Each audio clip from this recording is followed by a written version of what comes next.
The most important decision of your life is deciding whether you're truly committed to being happy no matter what.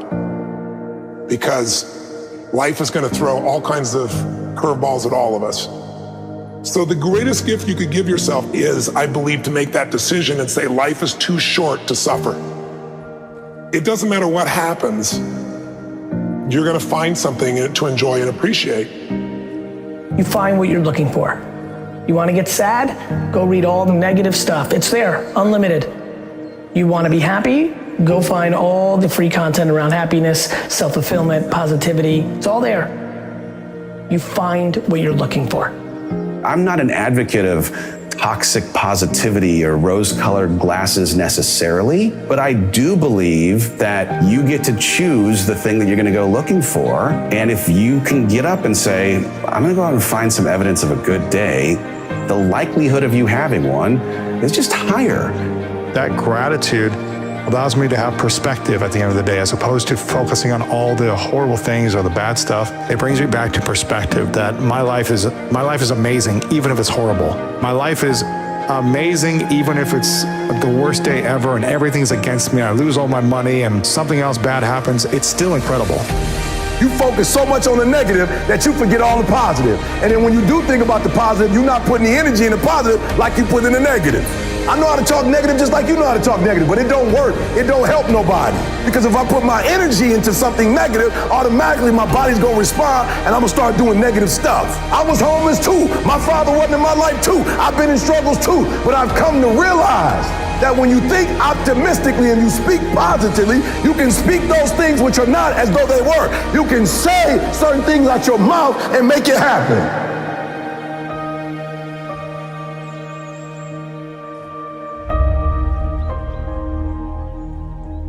Positive thinking is not about being delusional. Positive thinking is about learning how to take control of internal processes and understanding that that will shape your external environment. But it's about remaining in control of the internal landscape. It's about knowing that despite shifts in the external landscape, you're going to be okay. This wave of betrayal, this wave of fear, this wave of grief, this wave of frustration, this wave of feeling stuck, this wave of feeling hopeless, it's temporary. It will come and it will go. And when you realize that emotions are temporary, it also gives you perspective to know that something better is coming. One of my mentors, she had this business card that she used to give out to people. And it said that her greatest regret in life is trading in what she wanted in the bigger picture for what she wanted in that moment. And I always think about my life in that way of, is this what I want for the greater good, for my story to be, or am I acting at a place of desire? Am I acting at a place of wanting to change the way that I feel right now, knowing that that will hinder me? That's not really what I want. What place am I coming from?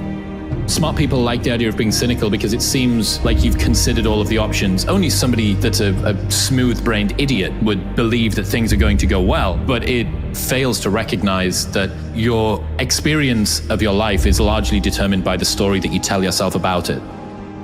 Well, I think it's the idea of going, look, you can change the way that you think about things. So I was thinking about things I can do this narrow bandwidth of things. My belief system, the assumptions I've made about life. Well, you can get a job and you can work for someone. And after you get a job and you work for 40 years, you get a pension. And when you get the pension, I was on a conveyor belt. Sure. And suddenly I went, oh, I could believe anything. I could believe that I could do anything. I could believe that I could be the guy on the TV show telling jokes. And you can. What you believe dictates your life. You'll be the barrier. You'll be the thing that stops you.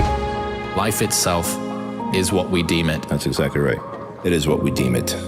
And so you have to be relentlessly protective of the information that you take in, the thoughts that occupy your mind, the people that you surround yourself with. Because all of those things are influence factors. Another Stoic philosopher once said that You know, when you leave your house and when you come back that night, you come back as a different man. You're never the same man coming back, right? Well, you're either coming back as a better human, more transcendent, more aware, more connected, or not. So every single day for me, it starts at ground zero. I'm humble and I'm listening and my mind is open. And this is what I've seen and this is what I can tell you about. Everything that I look at, I try and look at from a humble perspective. And if you don't do that, it's going to be a problem. Perspective is everything. Let's go. I need you to hear me loud and clear. How you see this thing is everything. I just limited envy and jealousy, and I leaned into optimism and gratitude. If you're deeply unhappy, instead of blaming everyone else for it, put in the work to get out of it, because you can. I believe in people. I fucking believe in you. How will you see the rest of your day? Because how you see the rest of your day will oftentimes determine the way you see the rest of your life. Working on yourself, talking to yourself. That's so very important. Overcoming the negative conversation, that inner dialogue that's going on all the time. Even when you don't want it to be there. You can't stop yourself right now from thinking. You can't do it. It's going on. And so learning how to empower yourself, part of doing that is standing up to yourself. You've got to stand up inside yourself sometimes and say, shut up! When are you gonna realize that you got to get to a point and focus on the better things that are gonna get you to the next level and beyond in your life? Persistence, consistency, resilience, courage, establishing your priorities, mastering self-awareness, maintaining focus, believing that your help is coming, because if your dream only requires you, it's not big enough. Most people go through life never discovering what their talents are. Most people never develop their talents. They have skills and abilities, but if you don't nurture them, if you don't develop them, they will never serve you. Your gifts can take you many places if you develop your gifts. All you got to do is realize that it's up to you to make a difference in your life. The only reason you're not the best right now is because you don't believe you're the best now. And when you walk out this room, I want you to go in and say to yourself, I'm the best right now. He said, before you even become number one, start to proclaim it and say it long before it happens. So there are those of you who want to mimic their behavior. It's not their behavior you need, it's their mindset that you need. It's the way they think is what you need. You need to start to believe. You have something that you brought to the universe, and that if you decide that my life deserves my developing this what I do well, and becoming the best at it and mastering myself and seeing what I have within me, if you decide to drop your buckets where you are and develop your gifts, I grant you, you'll never ever be without. I grant you that your gifts will take you places that will literally amaze you. I grant you that if you begin to work to develop your gifts, you'll develop a strong sense of happiness. You'll get a larger vision of yourself, because part of beginning to get a larger vision of yourself, all of us need some area of our lives where we can have a feeling of competence. That people know when they think about this area, that's something you do. That you eat and sleep that. And that you do that. You do that. And people know it. I don't care what it is that you're trying to achieve, what you're trying to accomplish, what you're trying to give, how you're trying to evolve, what you are looking to become. Everything rises and falls on your perspective. If you decide to maintain a sense of integrity with yourself, that if I speak it, I'm going to live it. It's who I am. I know you hate the gym. I know you hate to lift weights. I know you hate cardio. I know you don't like drinking water. I know you don't like taking care of your temple. You think it's the hardest thing to do in the world to commit. But there is somebody who's in the grave today, and if they had another opportunity to live, they would enthusiastically, with great confidence and courage and consistency, do what you hate just to live a little longer. Find the positive. See the bigger picture. Guard your gratitude. What price are you willing to pay to make the dream a reality? But just look forward. Look forward to the best of you. Look forward to the mistakes you may make. Look forward to the failures that may come your way.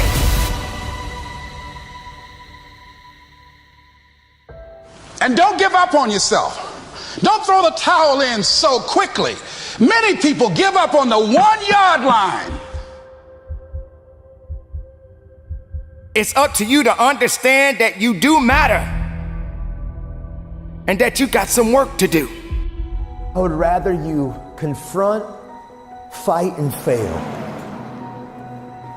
than for you just to settle for the comfort of remaining the same.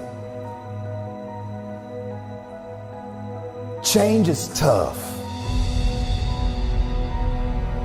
but change is possible for some of you. The world's not going to become easier all of a sudden.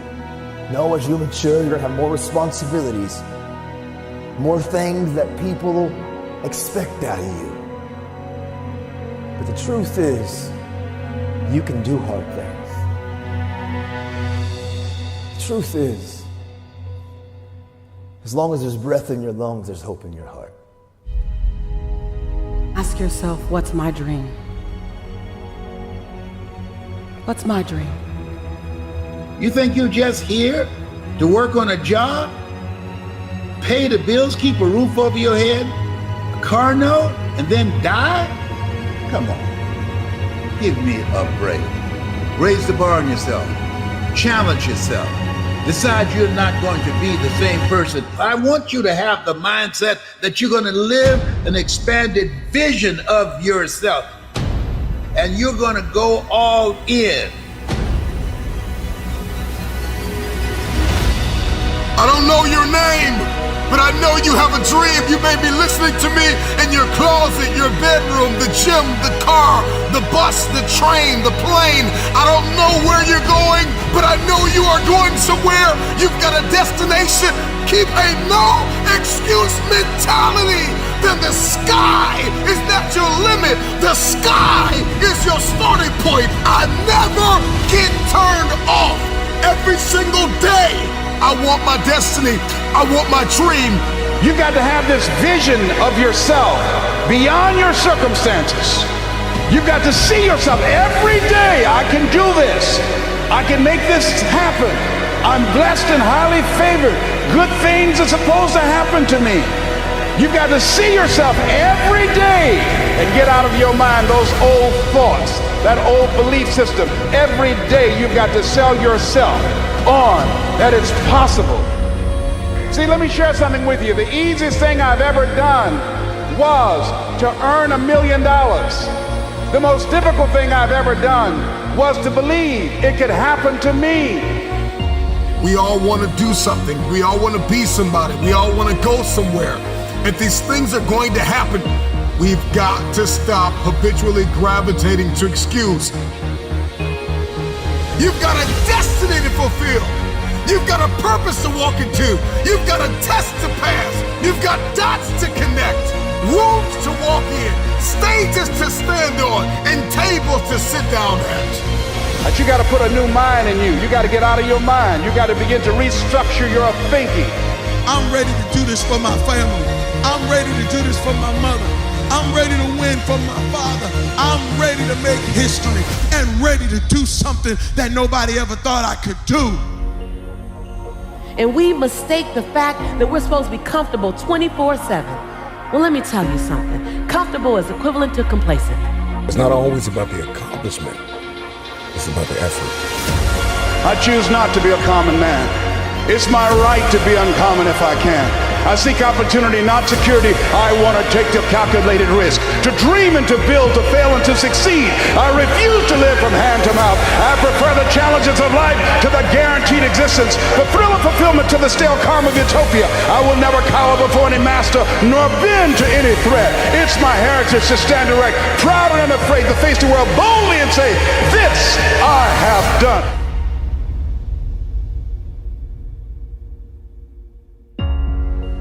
Who doubts you? I'm worried when you doubt you.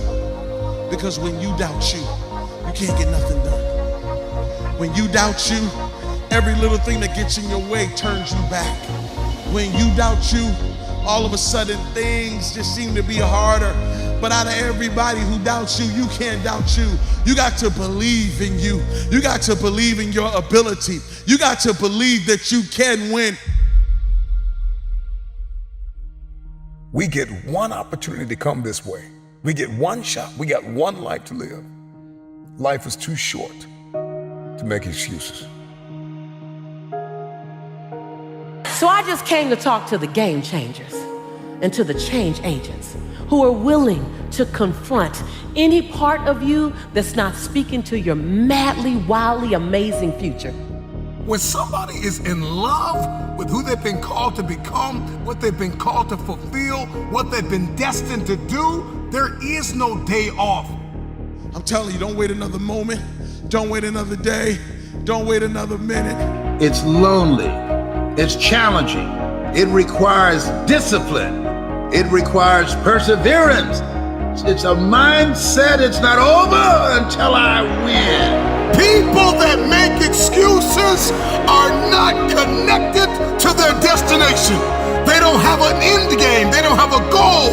You have allowed yourself to become a weak link covered under the blanket of excuses. But I'm just wondering if there's anybody here that has a dream. I am ready. Come on, come on. I am ready. Come on, let me hear you. I am ready. One more time. I am ready. The pen has always been in your hand. I say write a story that's gonna be damn good to read. And ask yourself, what's my dream? What are you willing to do that you've never done before?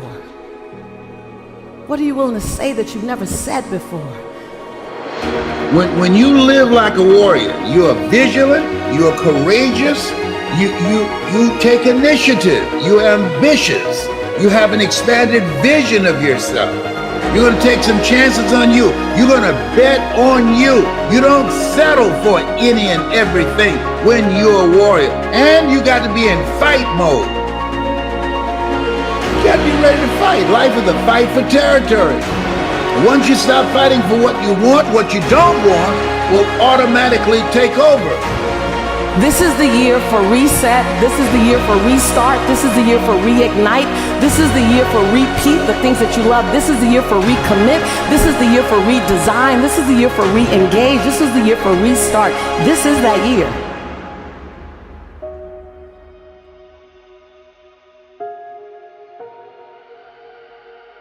Fight like a warrior and die a legend. If you want to start to feel happy, it starts with you wanting to feel happy. We like to sit and dwell. We like to sit in our own sadness. Make sure you're spending time every single day, whether it's 15, 20 minutes, whether it's an hour, 2 hours. Take time to allow your mind separation from the stresses of your day. If you expect to fail, you will fail. On the other hand, if you expect to win, you will win. And he's right, because doctors and psychologists, both alike, they agree that worrying actually does shorten your life, and it does damage your body. We need to clear our thinking before we go to sleep. We're talking about a book that Norman Vincent Peale wrote, The Power of Positive Thinking.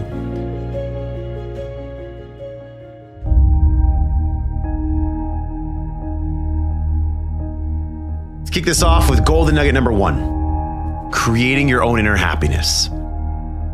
You are responsible for your own happiness, because unhappiness is usually the byproduct of you thinking sad thoughts, you having these negative feelings, you having resentment towards others, and just having an overall crappy outlook on life. So if you think those things, what do you think is going to happen?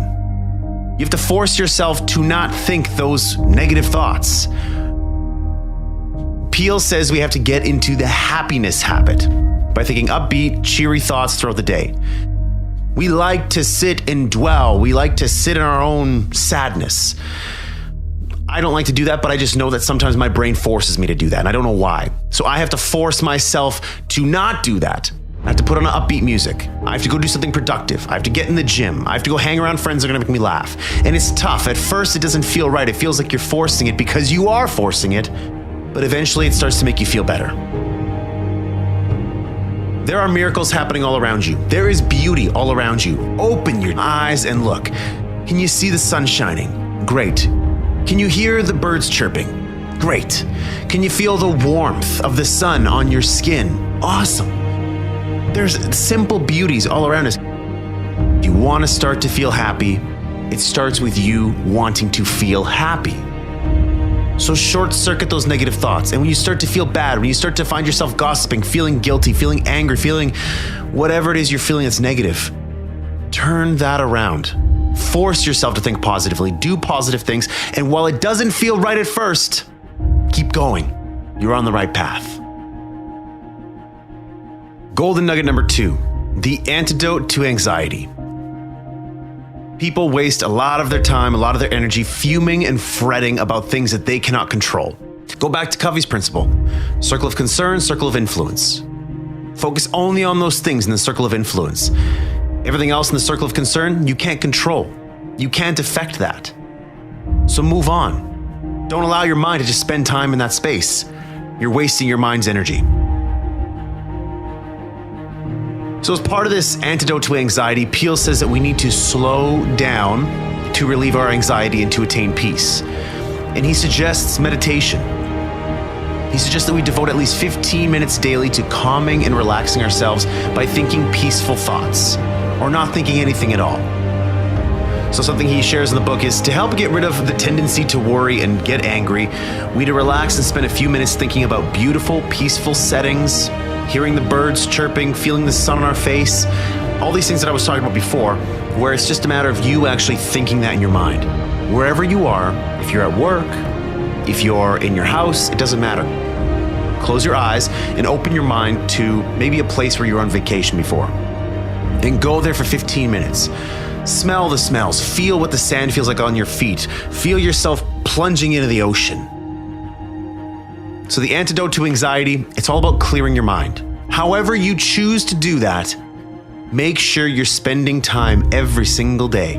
Whether it's 15, 20 minutes, whether it's an hour, 2 hours, if you're working out of the gym, whether you're doing yoga, whether you're going to cycling class, whatever, take time to allow your mind separation from the stresses of your day. Golden nugget number 3, expect the best. If you expect to fail, you will fail. On the other hand, if you expect to win, you will win. So, what seeds are you planting in your mind? Are you planting seeds of positivity or seeds of negativity? So what? Your life is going to give you back more of that. Are you planting seeds of, doubt and, I'm not going to make this work, or something bad is going to happen? If you're planting seeds of that, guess what you're going to get? More of that. Start focusing on the positive. Start focusing on how things can go right. And guess what? When things go wrong, say, there's a lesson in that for me. Because life doesn't happen to me, it happens for me. So everything that's happening is there to teach me a lesson. This isn't a setback, it's a set up. Thing that's really bad, it happened for a reason. I'm gonna learn from it and I'm gonna get better. Golden nugget number 4, worry not. And he's right, because doctors and psychologists, both alike, they agree that worrying actually does shorten your life, and it does damage your body. We need to clear our thinking before we go to sleep, and we need to imagine our worries flowing out of our body like water out of a glass. So don't think that my path is the right path. No. This path is good for me. I replaced worry with hope by putting together goals. I put together 3 goals: a financial related goal, a health related goal, and a professional related goal. Something that what I was going to do with my life. And back in the day when I was going through those stresses, I was worrying a lot. I was having a tough time sleeping. I was having chest pains. My heart was palpitating all the time. And I really just could not get, a high level of satisfaction in life. And, if you were saying on a scale of 1 to 8, Ryan, again, 9s and 10s are reserved for very special times in our lives that seldom happen. I was sitting at a 4 consistently, where I would wake up and I'd all of a sudden feel the stresses of the day. I would pass between 3 and 4 all the time. So what I did was to replace that worry, that anxiety, that fear, I built myself a plan that gave me hope, goals that gave me hope, something that got me excited, something that I wanted to work towards, something I wanted to achieve because I knew that if I did, it would get me out of this mess and my life would be better as a result. Golden nugget number 5, problem solving. I had problems that I needed solutions to. I had desires, I had wants, I had dreams, I had goals that I needed a solution to. The Crap Show was a solution. Create Your 8 was a solution. But what I did need to do was take myself out of the busyness of the day and allow my mind to sort of free up and look for inspiration all around me. And know that whatever solution I'm looking for, it's going to come to me. And this is where in this golden nugget in the book where Peel talks about, problem solving, he gives us 10 problem solving techniques, which many of them I believe with. The first one, believe that for every problem, there is a solution. So yes, believe that your problem can be solved. Yes, it's hard. Yes, it's difficult. Yes, you don't have a solution right now, but there is a solution. And oftentimes there's more than one. 2, try to maintain your serenity as you address a problem. Don't feel anxious. Don't try to get angry and say, I'm not getting this. I don't understand. No. You need to be calm. You need to be hopeful that there's going to be a solution to this problem. Number 3, don't try to force an answer. Don't try to say oh my God, I need an answer by Saturday at noon. If I don't get it by Saturday at noon, then it's too late. Sometimes you can't force it. Life often happens for you. And so you just need time for that to reveal itself to you. Number 4, gather all relevant information. Pretty simple. Do as much research as possible. Number 5, write down all facts about the situation. Again, get understanding for the problem, what's going on. You need to get clarity on the problem so you can get clear on what solutions you need to solve it. Number 6, spend time praying about the issue you are confronting. Listen, if you're praying about it, that's fine. If you're not praying about it, maybe you're thinking about it. Always make time to think about it. When you're walking in nature, yes, take time to think in nature and allow your mind to flow. But when you separate yourself from the stresses, the anxieties, the busyness of the day, allow your time to think about solutions. Number 7, believe in and seek God's guidance on the promise of the 73rd Psalm, "Thou wilt guide me by thy counsel." If you believe in the religious aspect of that will talk to you. That necessarily doesn't talk to me. So I maybe won't be using that one. Number 8, rely on your inner gifts of insight and intuition. There's things that we believe we should do, and then there's things that we know we should be doing. So you got to listen to yourself, and it takes time. It does take time. It takes patience. It takes some maturity for you to realize what you're great at. And sometimes you're doing something just to make a living, just because it's my job, it's my career, it's what I believe I'm great at. But you have other gifts within you that maybe you're not exploring yet, that you should be. Number 9, attend religious services where you can and listen peacefully and let your subconscious work on the problem. And you can go to church or you can just go for walks. I love going for walks, period. I'll put music on my ears and allow myself to think. Pretty simple. Pretend the answer that develops in your mind or comes to pass is the right answer. So I just allowed the thoughts that came in my mind. Whenever I had a thought, an inspired thought, I wrote it down on my phone. Pulled up my phone, opened up the notepad, and just wrote it down. At the end of the day, I would think about it, ponder on it, say, you know what, this idea is something I want to go further into and dig deeper into that. That's exactly how this show happened. That's exactly how Create Your 8 happened. It's exactly how you're going to find solutions to your problems. Last but not least, golden nugget number 6, how to handle heartache. Now, everybody at some point in their life experiences heartache, and it's tough. And so Peel says that for us to get over heartache, we need to resist the heartache by staying busy.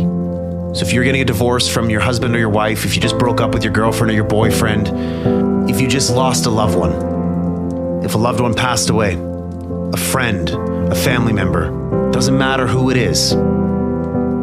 He says that in order for you to get through it, you need to stay busy. You need to return to your normal activities as soon as possible after a loss or a defeat. And you need to resist the temptation to brood and feel sorry for yourself.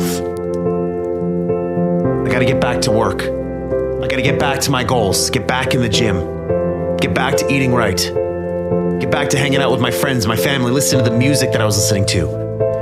We have to return to life.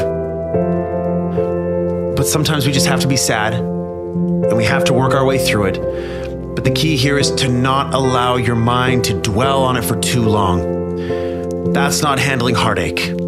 That's allowing heartache to take control of you and to win.